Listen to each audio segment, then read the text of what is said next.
Ministro, buenos días, bienvenido a Contacto Directo. Buenos días, Lenin. El presidente de la Asamblea ha remitido una carta al presidente Guillermo Lasso, dijo en este espacio que conversó con usted luego de la sesión solemne por la Fundación de Guayaquil y que quedaron en viabilizar un diálogo abierto entre Ejecutivo y Legislativo a partir de la próxima semana. ¿Es así? Sí, efectivamente yo lo vi por casualidad en la sesión del municipio, en la sesión solemne del municipio. Comentamos de la carta. Me hizo conocer pues que había llegado esa comunicación, que igual nosotros ya lo sabíamos, y le dije que independientemente de lo que haya sucedido en el pasado y de cuáles sean los conceptos que nosotros tengamos como gobierno, pues el diálogo siempre tiene que ser la prioridad del gobierno. El presidente Lasso ha sido muy enfático en que el gobierno no puede renunciar a los diferentes espacios de diálogo, ni con las organizaciones sociales, ni con las instituciones, ni con los actores públicos. Así que en la medida en que este esté planteado sobre bases correctas, que persiga objetivos transparentes y que se prioricen los grandes objetivos nacionales, pues nosotros entonces podremos también participar de ese diálogo. Sin embargo, el gobierno ha señalado en múltiples ocasiones que en la Asamblea piden cargos, ministerios y dinero. Hoy se cumple un mes de que la Asamblea no logró destituir al presidente. Con quienes lo quieren fuera del cargo, con quienes gestionan prebendas, se van a sentar a conversar. No es tan sencillo, ministro, como decir independientemente de lo ocurrido en el pasado, porque no es cualquier cosa lo que ha ocurrido en el pasado. Nosotros y todos los actores políticos tenemos la obligación de actuar bien. Y si bien es cierto, en la Asamblea a veces la coexistencia no ha sido nada sencilla, nuestra obligación es dar solución a los problemas nacionales. Nosotros sabemos lo que se intentó hace aproximadamente un mes en términos de una destitución, intento de destitución espuria contra el señor presidente de la República, fabricando las condiciones para una especie de golpe de Estado institucional. Pero tenemos la obligación, como dije hace un momento, de mirar hacia adelante. Y hoy por hoy hay cosas que nos preocupan, que siempre han estado ahí en la palestra y que no las vamos a abandonar, como por ejemplo el tema de la ley de inversiones, como por ejemplo la reforma laboral, como por ejemplo una serie de aspectos de reformas legislativas que tienen que ser implementados.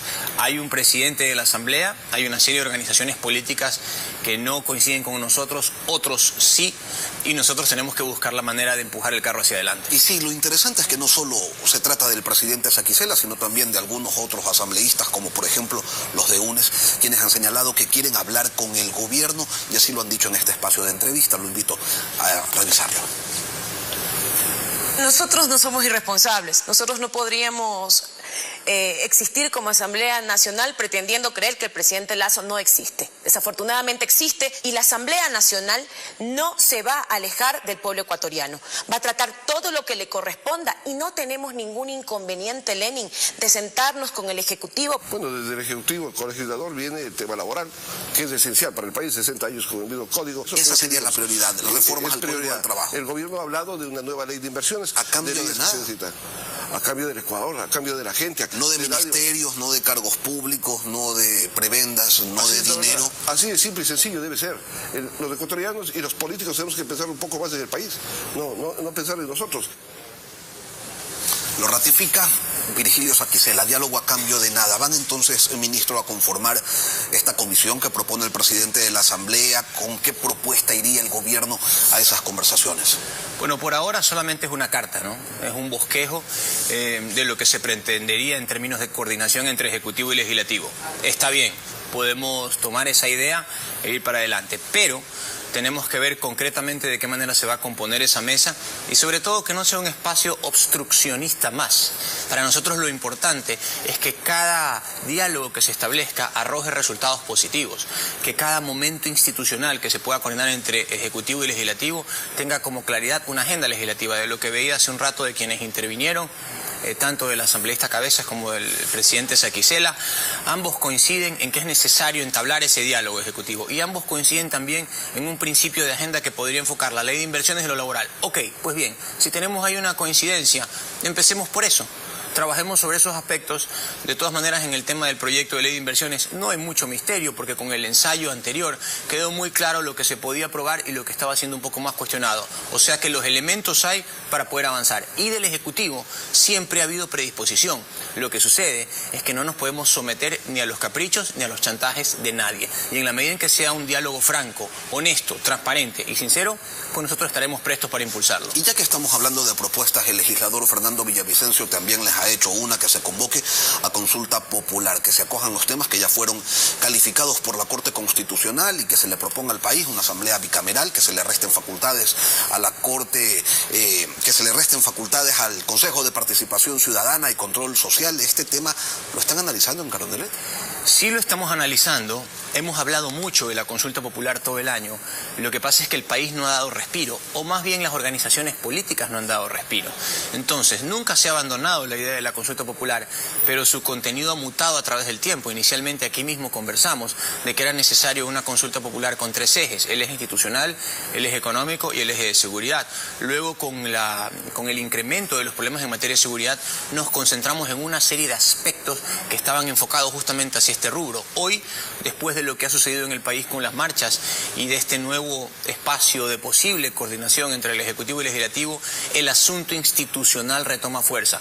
Lo que está claro es que hay una coincidencia también entre actores políticos de que necesitamos una reforma institucional, tenemos que terminarlo de definir en los próximos días. Nosotros no vamos a seguir danzando alrededor de la paila eternamente y vamos a definir un contenido seguramente de aquí en las próximas semanas. Usted en junio dijo, habrá consulta popular antes de diciembre de este año.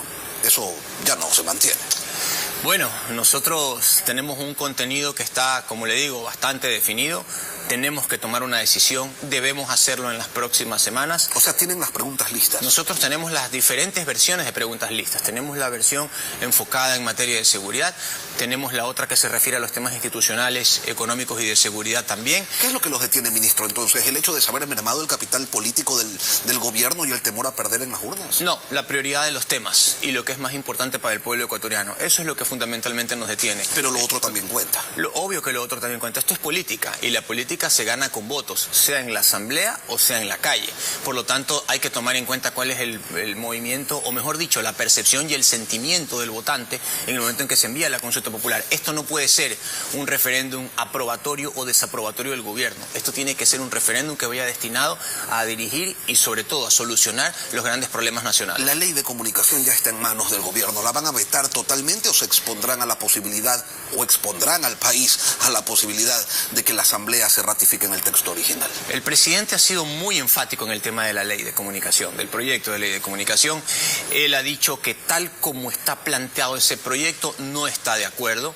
De todas maneras, estando los medios, siendo ellos los principales involucrados en lo que tiene que ver con la ley de comunicación, lo más probable es que el presidente, tal como lo ha señalado, haga un foro, recoja las diferentes opiniones, establezca una serie de conclusiones y en función de eso tome la determinación.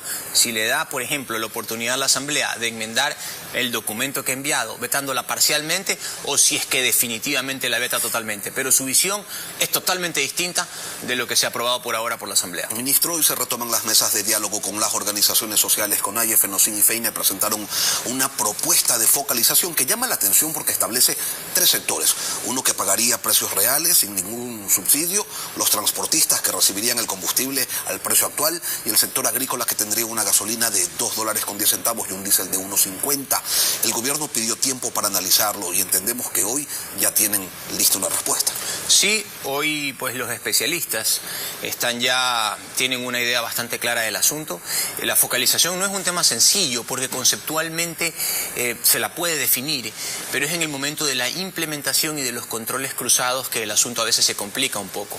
Este no es un tema nuevo para el gobierno, ha venido siendo analizado durante varios meses y le podría decir que hasta años.